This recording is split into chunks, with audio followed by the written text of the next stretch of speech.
Hey, it's the Brian and Kindra show. Nathan and I have got something to tell you. Okay, tell me. Tell him. What are we telling him? You know how like we do everything. Like we you would be amazed what me and Nathan can do. I am amazed. And Nathan and I need vacations. You need vacations because you covered. We need vacations because you took a vacation. Like, man. I won't take another and one you until came next back until next month. And you have come back on one. Yes. You've been running around the office. 'Cause when you sit for 6 days straight, I've got a little pent up energy. We can tell you remind me of my daughter's dog. Yes. Like with the running. Like, Nathan, have you thrown a ball for Brian yet? Well, let's go get one.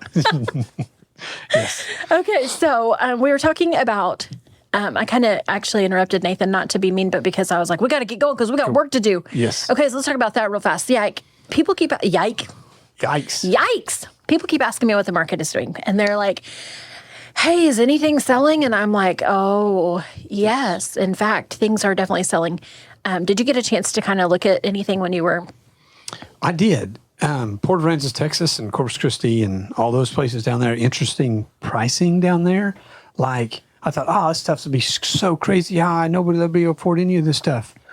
Well, we stayed in a cabin that was $400,000, 3-bed, 2-bath, oversized 2-car garage with a 12-foot door so you can park your boat inside. Oh. Hooked onto your pickup. You can just back the whole thing in there and shut the garage door. That sounds fun. It's 55 foot long or something. Yeah. It was cool. I thought this is a great genius idea. Right. And then everything, all the living's upstairs. And there's a whole bunch of houses in a circle, and there's a pool in the middle, and it's Oh, that sounds like where me and my friends should live. 1 block from all of the stuff, all the restaurants. Like you can Perfect walk everywhere. location. It was good. It was weird because we got there on supposed to be there Monday night or Tuesday. We got there Wednesday. Good thing we didn't have an agenda. Right. So Wednesday was great. We goofed around. We went to the grocery store. We're like, hey, let's grab some fruit and stuff. And we're walking by the deli, and I met the delis, and they're like, hey, do you want all this chicken? And she goes, she has this huge bag of chicken. She goes, it's $2. And I was like, $2 a pound? She goes, Sure. no, it's $2. I was like, looks like we're eating chicken tonight. So super friendly people. Awesome. It was fun meeting some people down there. But like the pricing of the houses, this 3-bed, 2-bath, oversized 2-car garage house, $400,000, rent for $2,000 a week, $2,500 a week. Really? I think it kind of pays out. Like 400. That in Woodward, that house in Woodward probably brings $250, $275. But we don't really have enough houses to pull our boats in. No, there's not a house like this in Woodward, I guarantee you. Okay, so Woodward, and I didn't get a chance to check today. I wish I would have, but I was rushing because we've put, I think I put 4 or 5 houses on the market since you left a week ago or more, but at least 4. I'm having a hard time because Nathan and I really were running different directions. Of course, we do different things, but it really was a crazy week, showing houses, putting houses on the market. But one day I was looking and there was like 64 houses on the market. And I'm like, oh, good. We're getting some inventory. Yes. Because we've been so low. We've been stuck in the 50 houses on the market in Woodward, just city of Woodward. That's all I'm putting in as my criteria. How many houses in Woodward? There were like 54, 52, and then last week 64. And 2 days later, I was like, okay, I'm curious. Because Julia had in our office, she said, it looks like we're getting a lot of new listings. And I'm like, yeah, what has it done to us? Well, we were back down to 62. So it's interesting because things are moving. And I know that, we really have kind of a doomsday atmosphere around us, but it's not like that. No, things steady. are moving. I think we're steady. I don't think there's any massive decline. No. There's no massive frenzy of buying. Right. We're just steady. Yes. I've watched the prices are pretty steady. In fact, I think they might be ticking up some, which shocks me with the interest rate. Interest rates dipped last week while I was gone. Maybe that's why. I went on vacation, they dipped. I don't know. But they, so watching all of that, I think my theory is as we get inventory, people then, I think there's lots of people that we don't even know are looking, but they hate or they don't like or it doesn't fit them compelling to them what's on the market. But when something new hits, all these people who are looking Right. bounce. Yes. And so if you look at Realtor.com and Zillow and Homes.com and all those websites, it'll show you like how many people saved it. Like there was a listing I saw today that it was like 47 people saved it. Oh my. Well, if 47 people saved You would it, think it would just be sold. does that mean there's 47 people looking at it, or they're just like hearting everything like it's on Facebook? Oh, I like that. Oh, I like that. I don't know. But nonetheless, it was a big number because usually I look at them and they're like 17 or 18 or 25. Right. And so I think that's the trick. I think we have all this built up buyer potential, buyer people. Awesome. And so as we list new houses, I think if we gained 15 new houses, you would gain 15 new buyers. Right. It kind of feels like that. It really does. And it's exciting. I really feel like this is an exciting time in Woodward real estate. I feel like we've talked about this over and over that people are just waiting. And I think this stuff is finally hitting. Yeah. I do want to shout out our office real quick, like where everybody can hear. Sweet. I know. Well, I love this. So last week was a little bit crazy. I felt a lot crazy. And like, I love our office. Like people just like were pitching in everywhere. And I think Nathan even had to do some like things that normally like he doesn't have to handle. It was awesome. Like Shane put up a sign for me because you know how I feel about signs. Yes. Also, I touched you. I'll be taking a couple days off. See you next week. It was so cool. Like, it was just awesome. Yeah. Cassie was like, hey, let me pull those photos off for you and I'll get those ready for you. That girl was going to put one of our listings on for us. And because I had to take Ethan to the doctor last week. And it was so awesome. Like, we have such a great office. We have great people. So just a quick shout out to our office at Advanced because they were amazing. If you are looking for an agent, look here first. Look here first. We've got the coolest people. It's so awesome. Yep. All right. So today we're going to talk about something really interesting. We talk a lot about how much does it cost to buy a house, but we don't talk a lot about how much does it cost after you buy a house. Right. And so that's what we really want to focus on today are what are the costs that I need to be prepared for once I am in ownership of my home. Yep. So where do you want to begin? Well, my mother stopped in today. Oh, yes, I saw that. Nice little Miss Diane. We were talking, and she's like, well, I've got modern appliance coming out to look at my refrigerator and my dryer and my stove and my dishwasher. And I'm like, oh, what? Gosh, all at once. She's like, well, we've kind of built up. Like, first, the oven was doing something funky, and then whatever, and then the refrigerator's not quite cooling, and then the dryer needs clean. So I'm just going to fiix everything while they're here. Mm-hmm. So, but it comes back to cost. I thought, man, I bet that's going to be...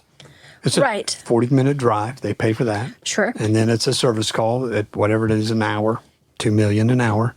They're not really, but they're very reasonable if you think about buying a new appliance on what they charge per hour. Right, they really are. And efficient, frankly. And so they'll come out. So all that being said, it got me thinking about, man, how much money is perfect timing?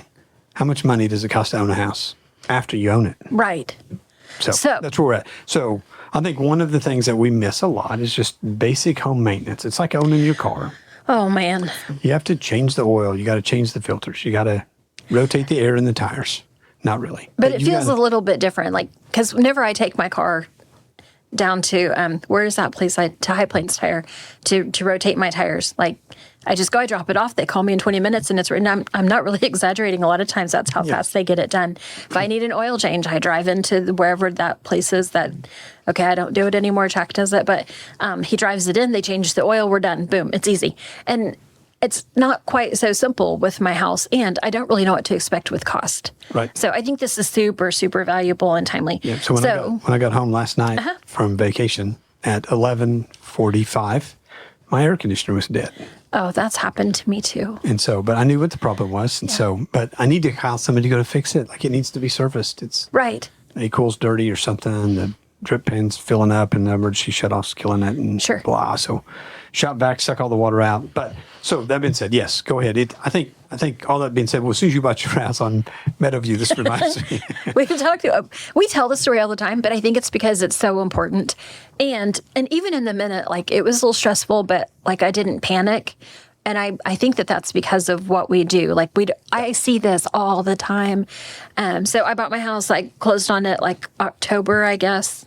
I guess I'd been in it for a little bit longer than that because I had 2 different mortgages. I finished my second mortgage whenever I refied So whenever I refied October, and then the following February, I called you on a Sunday. I was actually at work and I called you and I said, hey, I'm probably gonna be a little late tomorrow. I've had a rough weekend. The plumbing is jacked up. My furnace is not working. Oh, and last night we also realized that my water heater is broken. So I might need to take a little bit of time to kind of get things organized. And I said, but I'm gonna do my best.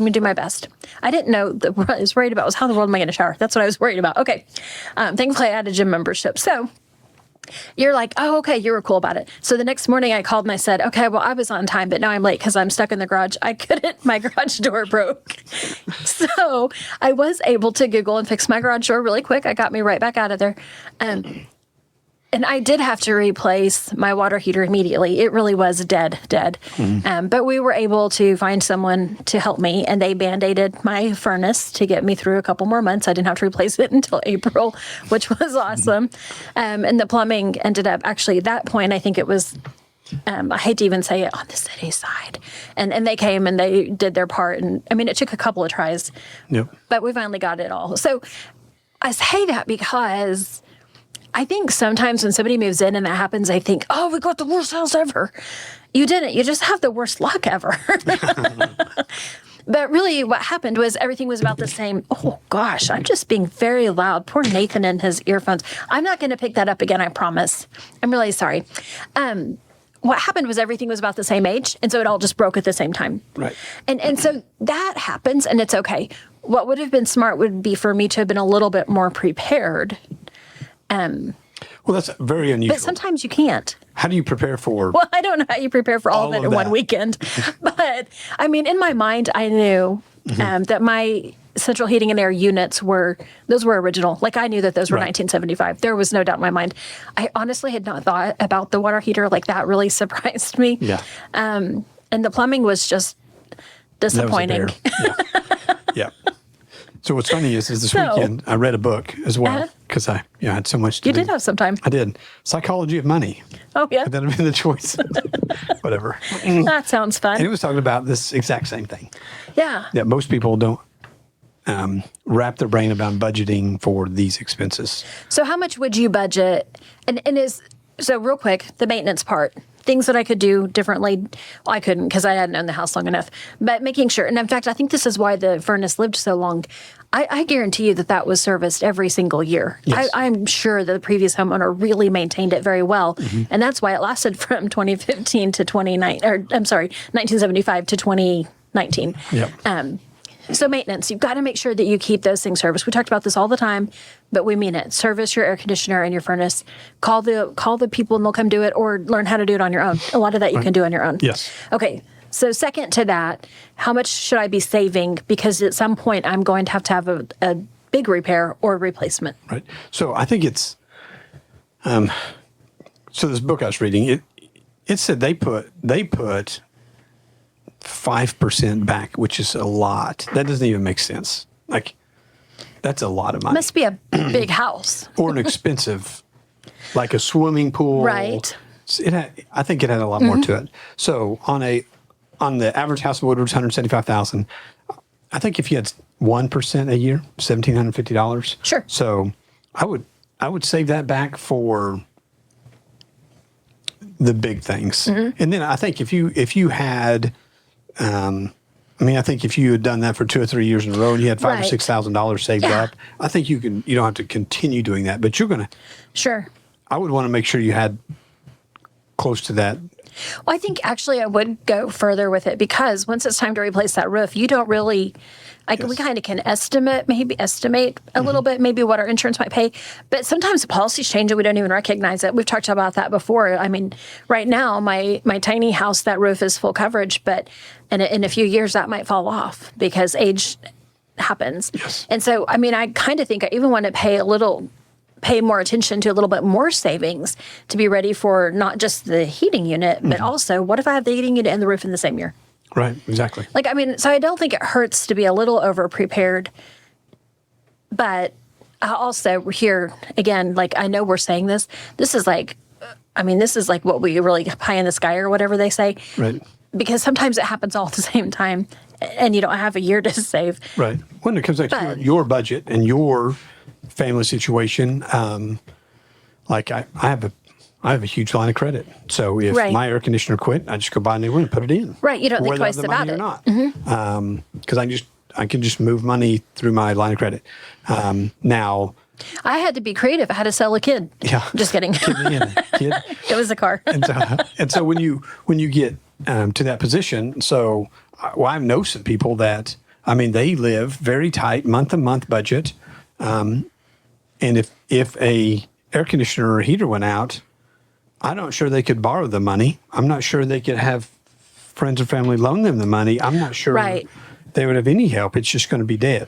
They're going Right. to live without heat and air for a while. Sure. So those are the people like we would really like. I would love to talk to those people in this show. I want them to know like, hey, we could sit down and do your budget and prepare like, hey, let's lay out, how old is your heat and air? How is your water heater? How old is your roof? What does your Right. insurance cover? Your insurance companies, some of these have some policies that cover if your air conditioner quits, water heater quits. They got some policies. There are some home warranty programs. They're iffy. You want to Right. do your homework on those. If you live in a different area like Wichita, my daughter lives in Wichita, her home warranty is great. Yes. It's Yes. worked fantastic. We've used it a couple of times. I'm going to probably encourage her to renew it one more year when it's up. Absolutely. Due to we're seeing some issues with the heat and air system that I'm thinking, we're going to have to replace it. Let's buy for $500. I can get one more year out of it, which is $40 a Right. month. Right. So is it better to put $40 a month back or not? No. So all that being said, I want to make sure this show is not for people who have lots of resources and stuff. They're already Right. Yeah. Understandably. okay. So And some of these things too, like you had mentioned pool. I don't know if you said it on the air or earlier, but so we have a nice little pool set up, like an above ground thing, and so like we try to get a little extra chemicals during the winter, to be prepared for summer, so that it they all doesn't go hit on us sale all in at month. November. Well. I hope so, but because it all hits at once, and then it never fails. That whenever you open the pool, there's always one more thing you Yes. got to do, and so I think that those are other little things. Either put the money back or start buying the stuff so that you have it ahead of time. Okay, emergency fund recommendation. I think you kind of said that, but I think it's different. It is different, but I still think if you have 4,000 or 5,000 in your account, 1%. If you have, so this says 3%. I was getting there. So if you have 3% on a $175,000 house, that's $5,000. If anything breaks in your house, one at a time. I'm Right. with $5,000. There's people that will step in and help you with the difference. Like Yes. lots of the heat and air companies will loan you the money. There's some Right. credit places around town. There's some banks around town that'll help you loan out the difference if it's that short. So I think 5,000 is a good solid number for that kind of things. I don't know if this fits here, but I want to say this because one of the biggest things that helped me, even with the expense of mine, was you had encouraged me. How much labor can you do on your own? Yes. Well, it was amazing how much it saved you. With me and my daddy, Bob, quite a bit. And so Dad and I removed say the words. Heater and the furnace. You used furnace and egg coil. Yes. And water heater. Yeah. And we did all that. And that and Dad actually took care of my water heater. Like he replaced it for me because he knew how. And I held the flashlight. he didn't even yell at me. I did a good job. I think that that's important too, is sometimes like the initial shock of the bid or the estimate, if you kind of start looking at it and go, what can I do first? It might be able to help save enough to get you out of that panic. Right. So, okay, moving on. Home insurance. I'm already, you need to be calling your home insurance and figure out what your deductibles are. You need to have your deductible in savings. Yes. So like on my house, really is weird. It's hard to use. Your house is probably, say it's a $200,000 house and you have a 1% deductible. That's $2,000 in savings. I mean, it's $2,000 you come. Right. Plus, if it's got depreciation on anything, if you have a depreciation as well, now you're talking even more money. So no matter what, I would want you, whatever that deductible is, you need to Right. have it in savings Yes. because it's a biggie. Agreed. All right, what's next? And insurance premiums are going to continue going up. I was reading some stuff about some stuff while I was on trip, all kinds of stuff. Hurricane coverage. They're going to cancel some houses in hurricane paths. Really? Which does that mean they'll eventually, if they think you're in a tornado path, or an earthquake path or a mudslide path. So then what do you do? You would have to figure out a way to be home insured, so in California, they're going to vote on some of these certain areas. They're going to increase their insurance premium 60%. Oh my goodness. So my house insurance right now is right at $3,000. So 60% would jump it to $4,800. So $280 to $400 a month. Incredible. So they're trying, and right now in California, because But that legit will move some people out of their house. Yes. I mean, that puts them in a... Florida has some non-renewing insurance policies due to the hurricanes. Interesting. So we will not renew yours. You'll have to find somebody else. And some of those policies are $20,000 and $30,000 a year. So crazy. So yeah, come move to Woodward. It's cheap. Okay, property taxes. Yep. Okay, so this one, and go up. actually, this kind of goes along with the homeowner's insurance. Yeah. So many, the people that you said, we're talking to those of us that live more on a really tight budget and we don't have a lot of extra. We are the people who also have our taxes and our insurance escrowed. Yes. So what happens is that by the time that the insurance bill is paid and the taxes are paid and they've increased, that's not how much I've been paying toward my escrow. So then I have a negative in my escrow account with my mortgage company. So then they want to be paid back and double it. They need, Next because they need to be able to catch up for next year and pay themselves back. So then my payment is going to be increasing rather significantly for a while. So we got to pay attention to that. I have not done a good job of this, but I know that this is the right answer. When that happens, like my insurance, whenever I knew it was going to increase, I needed to immediately then send that into my mortgage company and say, please take this and redo my escrows to accommodate for it. I didn't do that, so I'm paying my escrows myself. Like every time, whenever I make my little payment, I'm going into my escrows. Not every time. I just realized I hadn't done it last month. Okay, one time I did this. Okay, so I go into my escrows whenever I pay my mortgage payment. Instead of additional principal, right now I'm paying extra to my escrows. So then it won't hit me so hard because I need my payment to stay where my payment is. Right. So pay attention to that. Some of that you can handle on your own. Sometimes all you got to do is just call the insurance company and say, hey, look, this is increasing. This is increasing. Can you please reevaluate my escrows and make sure they're correct? Yep. Easy. Yep. And property taxes go up 3% every year. Every year. So be cautious on that unless you're homestead. If you're homestead exempt. If you're not homestead exempt, they go up 5%. So let's talk about homestead exemption again. If you don't understand, call us. We'll help call you. us. It's a quick, easy Yes. form. And if you are over 65, you can lock them. You can freeze your taxes. But you have to do it every year. Every year. Just don't forget, you got to do that annually. And there's a specific window. So definitely call the assessor if that's you. Yeah. Okay, additional cost of homeownership. So cost of utilities are going up, cost of landscaping is going up, cost of pest control is going up, the cost of renovations are going up. What's going down? Our bank account. Yeah, for sure. I'm like, my morale. So again, I'd be ready. I mean, the cost of these utilities, I don't know how you save up for that other than when it's hot and cold outside. They've got them smart plans with OG&E. Right. I don't know how that works really, but I'm not great about this as a realtor, but I would encourage buyers to be asking realtors before you purchase, hey, can you go ahead and find out? Or you call, take the initiative and you call the electric company, call OG&E, call Northwest Electric, and ask them if they can give you the average for the last 12 months of the electric or the gas or whatever the thing would be. Pay attention if the house is vacant. If it's been vacant for a year, that's not going to do you any good. Right. But sometimes we can kind of guess what things are going to look like. What you don't know is if the last guy kept it at 68 in the summer and, 80 in the winter, or if they were to the other extreme. We don't know that. And we don't know how many kids are running in and out, keeping the doors open. Or the dog. Okay, what's next? Oh, landscaping, lawn care. yeah, that's an interesting one. Okay, so it is interesting because your little notes that you found say anywhere between 50 and 200 per month. So even when you do a lot of it yourself, so we maintain almost everything on our own. We don't call repair people very often for this part, but we had to replace the sprinkler box, the controller. Yeah, I found it. I Googled it. I should know the name, right? Okay, we had to replace that, and then so that was, close to $100 just to do that. And then sprinkler heads, like $16 and $17 for the big one at Ace, and we have to replace 2 or 3 of those. So we save some money because we're able to do that on our own. But man, that's one of those things I would really encourage somebody, if you're getting a sprinkler system, be saving up for that. Like, that shocked me. Like, it never even occurred to me, the maintenance that would go into a sprinkler system, until I finally had one. Yes. So before, I just had manual labor because it was us pulling out 50 million hoses because I had a makeshift sprinkler. But let me great. tell you, it was a lot worked. cheaper. It was. Well, It did. It worked great. It but did. yeah.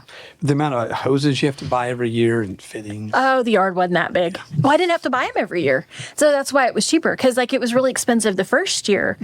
And then the second year, I just needed to buy one little, because there's these awesome controllers that you can put like on your water faucet to do your makeshift sprinkler. Timers, yep. It's so cool. They were pretty awesome. Yeah, it's awesome. And they save you money because you won't leave it running all night again No. and again. And Yeah, again. exactly. You don't do that. I don't do Yeah. that So anymore. anyway, I just wanted to know that, because whenever I saw that, I thought, even whenever you do it on your own, it's amazing the cost that you can incur. So again, just be prepared to start saving money for it. Yep. Pest control. I'm not afraid of spiders, and we I'm don't not. see very bad ones, so I don't There's usually. things you can spray on your own. Yeah. Ask around. It's really not a big deal to spray. Otherwise, we spray our own yards and our own stuff, but that can get up there if you start paying for it. We used to pay Terminex for termite and pest control. Now JCP does that here locally. Yes. So Well, some things like that, I mean, I would want to pay a professional. And I have JCP spray my yard three times every year, because that's worth it to me. Because they really have something that takes care of the 'cause if weeds you- and stickers if you better don't than I spray do. the weeds and stickers, you mow twice as much. Oh, yes, I guess you do, because it grows so doggone it fast. really is cost the same amount, Right. in my opinion. Makes sense. So I've owned some rental property, and some of them that were vacant, we just went and paid to have them sprayed, and it was actually cheaper than doing the lawn maintenance Yes, than just have them sprayed. makes sense to me. All right, real quick. You've got less than a minute to talk about budgeting. Go. Budgeting. So laying out your budget's not hard. It's kind of tedious. Or fun. Or fun. Maybe. I kind of like it sometimes. But I like it's like a puzzle to me, making it all fit. And so sometimes it's tedious. But yeah, budgeting wise, you have your musts, you have your haves and your wants. You put all your haves, your wants and your needs. Put all your needs in first, and then your wants in second. And then lay it all out and make sure it all fits in your budget. If you want help with that, I don't mind. Let's have coffee and we'll sit down. I'll run through it with you, spend a little time with you, and help you kind of work to see what you can do and afford, and see if there's some things we can cut out of your budget to make it work. Or You might even What be would able you to do? help us like budget a vacation. that's right. I'd love that. Man, it's awesome. All right, well, thanks for coming back. And that is the show. Thank Yep. you guys for being here. It's the Brian and Kindra Show. I'm Brian Cook, 580-334-2303. Kendra Brown, 580-216-0090, and we'll see you next time.